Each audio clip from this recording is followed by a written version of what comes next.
We're at the D-Day story in the city of Portsmouth. This museum keeps the story of D-Day alive, particularly the critical role Portsmouth, the region, and the entirety of England played in Operation Overlord. We're here to learn about how the Allies mobilized for the largest amphibious invasion in history. A better way to understand this is to explore the museum, including this amazing piece behind me, called the Overlord Embroidery. Inspired by the Bayeux Tapestry of 1066, this piece depicts the Normandy invasion, measuring in at 272 feet. With us is Felicity Wood, the Public Participation Officer at the D-Day Story. She's going to tell us a little bit more about the embroidery. So Felicity, who made it and how long did it take to make?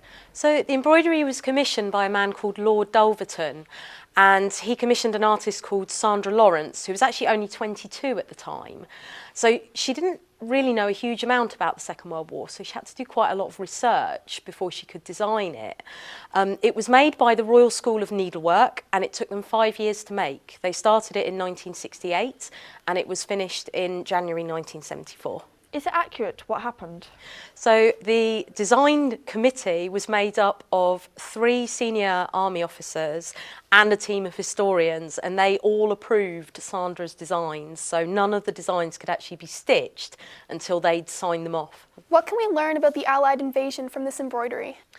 We can learn a lot, and it's full of kind of interesting historical details. So, for example, the panel behind us is actually based on a real photograph, and these 3 soldiers here are reading a booklet that they were issued with to tell them what life was like for French people under German occupation and kind of how to behave when they were in France. So why don't we go outside and see what was next for the Allies?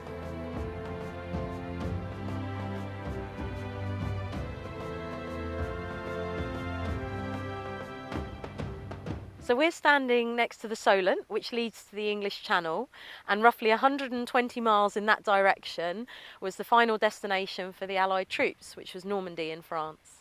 What was Portsmouth like the day before D-Day? The whole of the south of England would have been like one huge army camp, and Portsmouth was part of those preparations for D-Day. So the troops and the navy that were marshalling here were heading to Sword Beach, and if you looked out across the channel, the eyewitnesses said there were so many ships and landing craft in the Solent it looked like you could almost walk across them to the Isle of Wight. With the brief clearing in weather and Eisenhower's directive to go, he issued the order of the day to over 150,000 soldiers bound for Normandy. He reinforced the importance of their mission and the intense challenge they faced ahead. Soldiers, sailors, and airmen of the Allied Expeditionary Force, you are about to embark upon the great crusade toward which we have striven these many months. The eyes of the world are upon you. The hopes and prayers of liberty-loving people everywhere march with you. In company with our brave allies and brothers in arms on other fronts, you will bring about the destruction of the German war machine, the elimination of Nazi tyranny over the oppressed peoples of Europe, and security for ourselves in a free world. On the early morning of June 6th, a large fleet of ships carrying troops and supplies leaves England to commence its channel crossing. Today, we're going to embark across the Channel and follow in the footsteps of the Allies 75 years ago.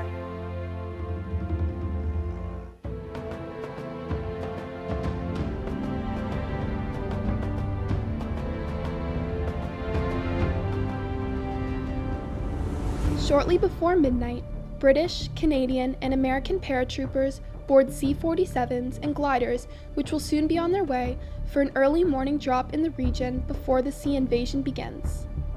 Through the middle of the night, the ships would make their journey across the channel. Eventually, the transport ships drop the anchor roughly 11 miles off the coast of France.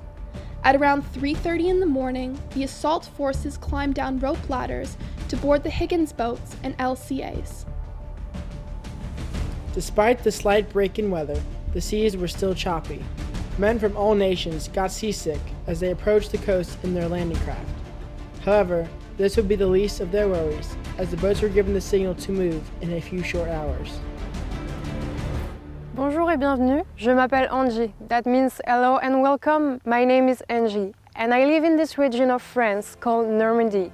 I also went to school in Sainte-Marie-Église. Bordering the English Channel, Normandy is one of France's 13 mainland regions and rich in beauty and history. Iconic sites decorate this region, from the Bayeux Tapestry to stunning medieval cities to quiet rural countrysides, castles and cathedrals. This entire region has a violent past. William the Conqueror hailed from the city of Falaise. His bloody quest for English rule is well-known history.